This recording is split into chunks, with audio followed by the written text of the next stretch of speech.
분주한 세상에서 하나님 음성 듣기. 프리실라 시어러 지음, 오현미 옮김, 좋은씨앗 출판사에서 출판하였습니다. 부제목은 하나님과 친밀한 교제를 나누기 위한 6가지 준비로 되어 있습니다. 목차를 살펴볼게요. 하나님의 음성을 들을 준비를 갖추라. 들어가는 글입니다. 파트 1. 순전한 관계. 1장 어린아이 같은 단순함. 2장 겸손한 태도. 3장 그저 믿고 의지함. 파트 2. 전심으로 드리는 예배. 4장 하나님께 영광을. 5장 실제의 하나님. 6장 중요한 건 마음. 파트 3. 구별된 성결함. 7장 하나님이 침묵하실 때. 8장 온전한 거룩함. 9장 멸류관을 위해 달려가기. 파트 4. 잠잠히 귀 기울이기. 10장 잠잠히 있으라. 11장 순복의 힘. 12장 성숙한 평강. 파트 5. 더할 수 없는 갈급함. 13장 손이 닿을 수 있는 곳에. 14장 하나님의 임재에 대한 갈급함. 15장 뒤에서 들리는 음성. 파트 6. 종의 정신. 16장 섬김의 은사를 받음. 17장 희생제물. 18장 모범적 종의 자세. 나가는 글 나의 자세는 어떠한가. 이렇게 되어 있습니다. 제1부 순전한 관계. 하나님 음성 듣기에 나오는 첫 번째 성경 속 인물은 사무엘입니다. 사무엘이 처음 하나님 음성을 들었을 때는 어린아이였을 때였습니다. 우리가 하나님 음성을 듣고자 하면 어린아이와 같은 순전한 마음이 되어야 합니다. 그저 하나님을 향하는 단순한 마음, 그것이 바로 우리가 갖춰야 할 첫 번째 자세입니다. 다음으로 준비해야 할 자세는 듣고자 하는 마음입니다. 하나님 앞에 겸손한 마음으로 구하는 것입니다. 하나님은 교만한 자를 쓰지 않으십니다. 교만은 자기 방식을 고수하게 하고 겸손은 하나님의 말씀을 기다리게 합니다. 자신이 잘한다고 여기지 말고 하나님의 뜻을 간구하는 자세, 그것이 바로 겸손입니다. 다음으로 필요한 자세는 하나님을 전적으로 신뢰하는 것입니다. 의심하고 불평하고 염려하는 것은 하나님을 믿지 않는 불신앙의 결과입니다. 믿고 기도하면 모두 들어주실 것이라는 사실을 전적으로 믿는 것, 그것이 신뢰입니다. 제2부 전심으로 드리는 예배. 하나님은 때로 우리를 광야로 내멉니다. 왜 그러실까요? 우리가 하나님의 음성을 들을 수 있는 때는 바로 아무것도 의지할 곳이 없을 때, 아무에게도 의지할 대상이 없을 때, 오직 하나님만 바라볼 수 있을 때, 바로 그때가 하나님의 음성을 들을 수 있는 때입니다. 모세가 아무도 없는 광야에서 떨기나무에 나타난 하나님의 영광을 보았습니다. 모세가 광야에 있었던 것은 하나님이 그렇게 준비시키신 것이었습니다. 지금 이런 황폐한 시기를 겪고 있다면 용기를 얻기 바랍니다. 하나님의 음성을 듣기에 아주 좋은 상황이니 말입니다. 하나님의 영광은 흔히 광야에서 나타납니다. 그리고 하나님의 영광은 오직 한 분만을 위한 것입니다. 나 자신이 주목받으려 하는 게 아니라 하나님의 불을 가리키는 것, 그것이 바로 섬김입니다. 예수님은 마태복음 6장 1절에서 하나님의 칭송을 받으려고 의로운 행위를 하지 않도록 조심하라고 경계시키십니다. 사람들의 박수갈채를 좋아한다면 그런 사람이 얻을 것은 그것밖에 없을 것입니다. 하나님은 마땅히 하나님 것이 되어야 할 박수갈채를 도적질하는 사람에게는 아무런 상도 주시지 않으십니다. 하나님께서 영광을 나타내시고 음성을 들려주실 때 우리는 하던 일을 멈추고 귀 기울여서 들어야 합니다. 그분을 경외하고 그분께 화답해야 합니다. 하나님은 우리의 이해를 초월하시는 분이기 때문에 우리는 오직 한 가지 통로를 통해서만 하나님에 대해서 알 수 있습니다. 즉 하나님께서 우리에게 자신을 계시해 주셔야만 한다는 것입니다. 그런데 하나님께서 내게 어떤 일을 시키실 때 나는 그럴 만한 권위도 없고 능력도 없고 신뢰를 줄 만한 사람이 아니라고 발뺌합니다. 모세처럼 주여 보낼 만한 자를 보내소서라고 말해서는 안 됩니다. 하나님은 적격자를 부르시는 게 아니라 부르신 사람을 적격자로 만드십니다. 어떤 일을 시키실 때에는 반드시 그 일을 감당할 만한 능력도 함께 주십니다. 하나님 자신에 대해 무엇을 계시하실지 이 모든 것은 다 하나님께서 주관하십니다. 우리의 생각이야 어떠하든지 간에 말입니다. 나는 육신의 병을 치유해 주시는 하나님의 손길이 필요하다고 생각하는데 하나님은 그 병 가운데 하나님의 평강을 보여주시기로 할 수도 있습니다. 나는 하나님께서 물질적 필요를 채워주셔야 한다고 생각하는데 하나님은 나에게 하나님을 철저히 의지하는 법을 가르쳐 주시기로 할 수도 있습니다. 하나님은 우리에게 무엇이 최선인지 알고 계시며 우리에게 필요한 것이 무엇인지 하나님께서 정하신 때에 보여주실 것입니다. 중요한 건 사람이 아닙니다. 하나님의 우선순위는 진정으로 하나님을 찾는 진실한 마음으로 예배를 드리는 자를 찾으십니다.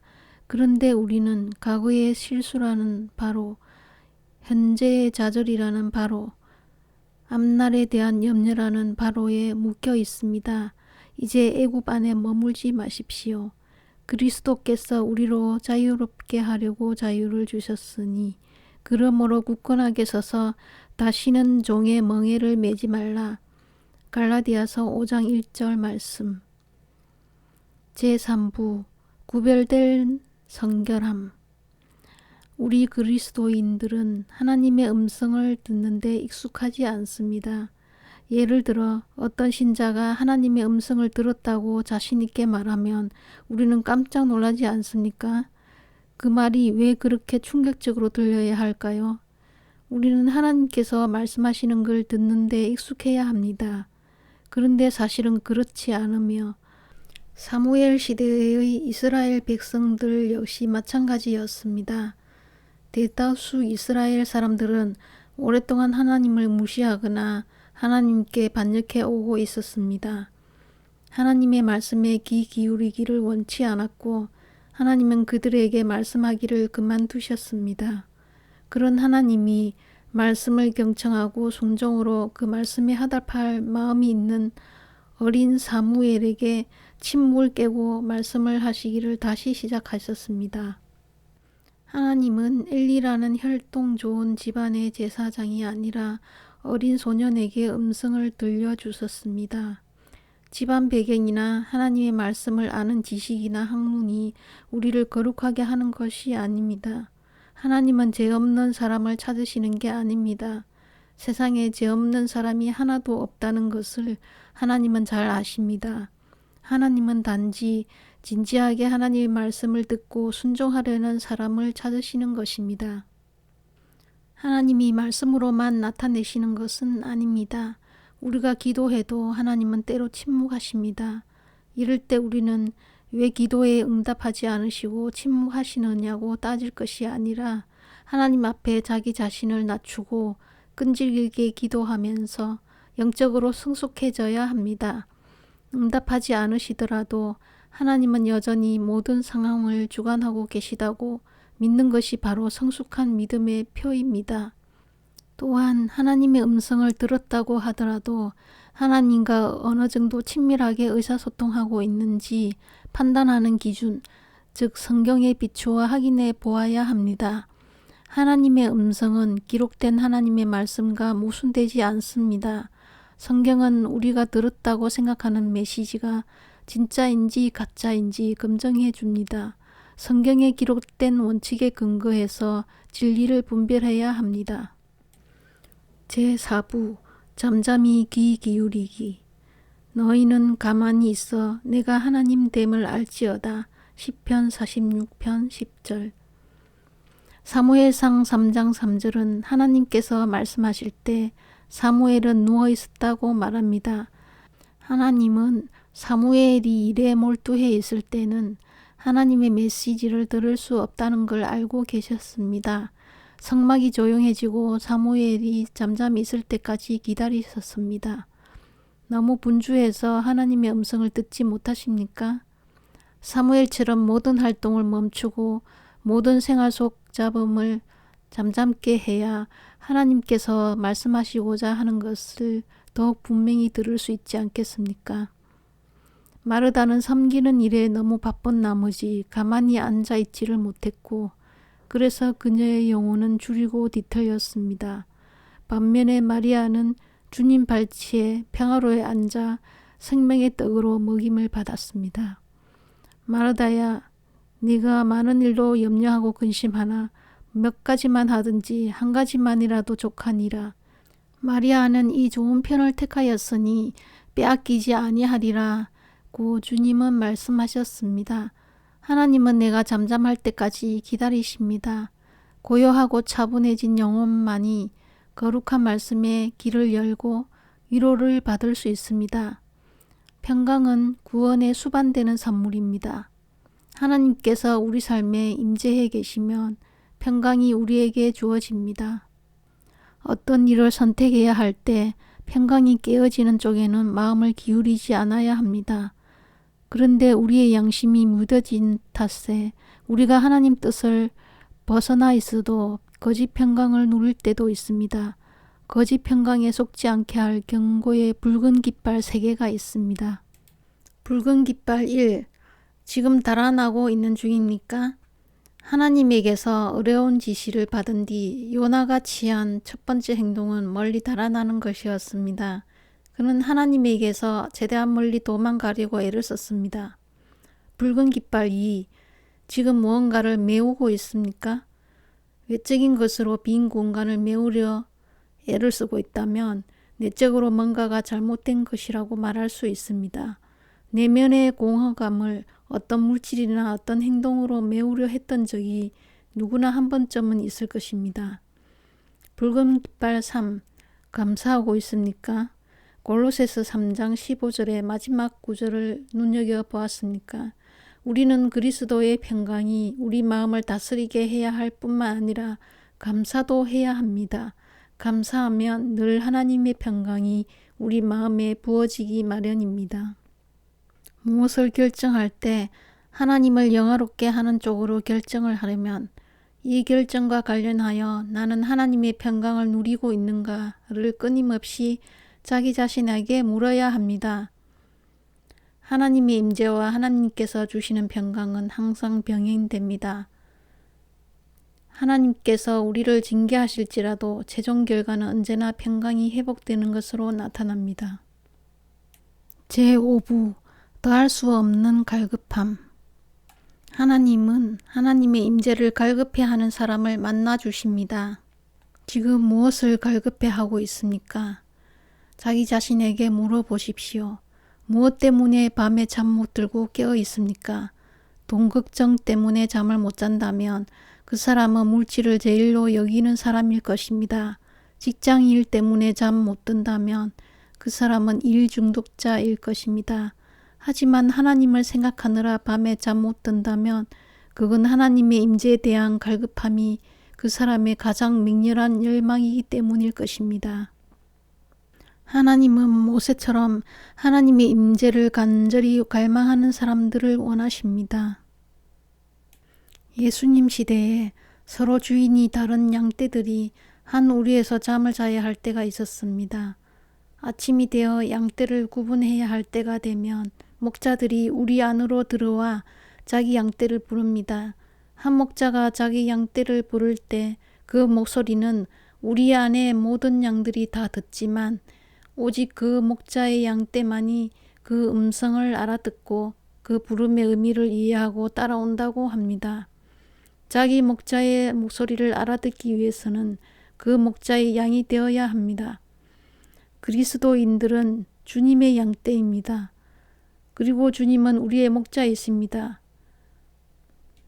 예수님은 우리와 친밀한 관계를 맺고자 하시고 우리들 한 사람 한 사람에게 말씀을 주고자 하십니다. 주님과 1대1로 함께하는 시간을 가짐으로써 그분을 더 많이 알게 될수록 그분과 점점 더 가까워지고 그분의 목소리를 알아듣는 능력도 더 커집니다. 선한 목자께서 내 이름을 특정하여 불러주시고 나는 그 음성을 알아들을 수 있는 관계, 하나님과 그런 관계를 맺을 수 있다는 것보다 더 큰 복은 없을 것입니다. 너희 안에서 행하시는 이는 하나님이시니 자기의 기쁘신 뜻을 위하여 너희로 소원을 두고 행하게 하시나니 빌립보서 2장 13절 말씀. 우리가 하나님과 교제하고 하나님의 말씀 안에 머물면 우리 감정과 생각이 변하여 하나님께서 바라시는 것과 똑같은 것을 바라게 된다는 뜻입니다. 순종은 하나님의 세미하고 작은 음성을 들을 수 있는 열쇠입니다. 하나님과 나 사이에 의사소통의 통로가 항상 열려 있고 그 통로가 항상 융성하기를 원한다면 항상 그분께 순종해야 합니다. 와서 나와 이야기하자는 여호와의 말씀을 내 마음이 들었나이다. 그리고 내 마음이 화답하기를 주여 내가 나갑니다 하나이다. 시편 27편 8편 말씀. 제6부 종의 정신. 직업이 무엇이든 그리스도인이라면 누구나 다 하나님 나라를 섬기는 사람들로 부름받습니다. 나에게 어떤 소명이 주어졌는지 깨닫고 그 소명대로 섬기면 목적의식이 생기고 영적으로 성장하며 다른 어떤 인생길에서도 맛볼 수 없는 만족감을 느낄 수 있습니다. 하나님께서 맡기시는 일에 순복할 때 우리는 참 평강과 만족을 누립니다. 우리가 할 일은 하나님께서 계획하신 일에 참여하는 것뿐입니다. 우리가 알거니와 하나님을 사랑하는 자, 곧 그의 뜻대로 부르심을 입은 자들에게는 모든 것이 합력하여 선을 이루느니라. 로마서 8장 28절 말씀. 하나님께서 각 사람에게 어떤 소명을 주셨는가에 따라 성령께서 신자들에게 은사를 나눠주십니다. 은사란 하나님 나라를 섬길 수 있는 구체적인 능력을 말합니다. 하나님 영광을 위해 자기 은사를 적극적으로 사용하는 것으로 우리의 소명은 성취됩니다. 자기만의 독특한 은사가 무엇인지 깨닫고 그 은사를 이용해 하나님께서 내게 맡기신 일을 실행하기 위해서는 내가 아닌 다른 누구처럼 되고 싶어 하거나 그 사람의 은사를 갖고 싶어 하며 나를 다른 누구와 비교하는 데 에너지를 쓰지 마십시오.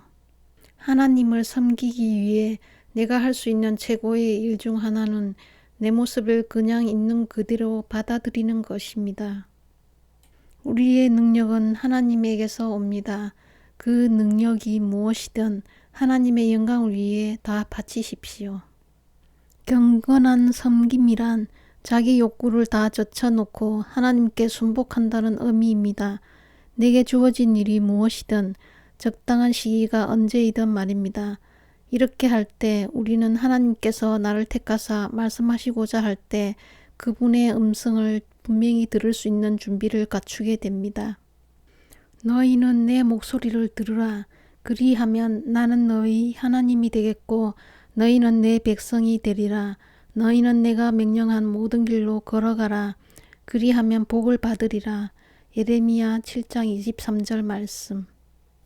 행위로 의롭게 되는 것은 아니고 오직 그리스도의 의로 우리가 하나님 앞에 섭니다.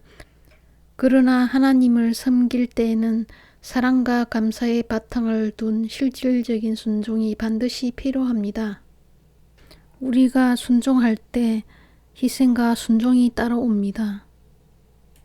순종하는 마음으로 요셉은 간음을 범하기를 거절하고 옥에 갇혔습니다. 사드락, 메삭, 아벳느고는 우상에게 절하라는 왕의 명령을 거부하고 격렬히 타는 풀무불에 던져졌습니다. 베드로를 비롯한 사도들은 그리스도를 전했다는 제목으로 옥에 갇혔습니다. 천사가 그들을 감방에서 풀어주었지만 그들은 다시 잡혀 들어갔고 종교 지도자들은 하나님께 충성했다는 이유로 그들을 채찍질했습니다. 이런 순종은 결코 쉬운 일이 아닙니다. 하지만 하나님께 순종하면 반드시 상급이 있습니다. 아들을 바치라는 하나님의 명령에 아브라함은 순종하였습니다. 그런 아브라함에게 하나님은 하늘의 별처럼 많은 자손들을 주셨습니다. 요셉은 마침내 애굽 땅의 총리가 되었습니다. 다니엘의 친구들은 옷에서 연기 냄새도 별로 나지 않는 상태로 풀무불에서 나왔습니다. 베드로와 사도들은 그 이름을 위하여 능력받는 일에 합당한 자로 여기심을 기뻐하면서 공회 앞을 떠났습니다. 시련과 도전은 피할 수 없습니다. 하지만 안심하십시오. 그 모든 시련과 도전의 이면에서 우리는 하나님께서 모든 상황을 지시하사 우리를 세우시고 하나님 자신에게는 영광이 되게 하신다는 사실을 보게 될 것입니다. 참된 종이 되고 싶으십니까? 그렇다면 안락함을 뒤로하고 방해가 되는 것은 다 벗어버리고 감사하는 마음으로 미소를 지으며 지극히 작은 일을 시작하십시오. 진정한 종의 마음으로 하나님을 섬기기로 결단할 때 우리의 영적 귀가 열리고 하나님의 음성을 들을 수 있게 될 것입니다.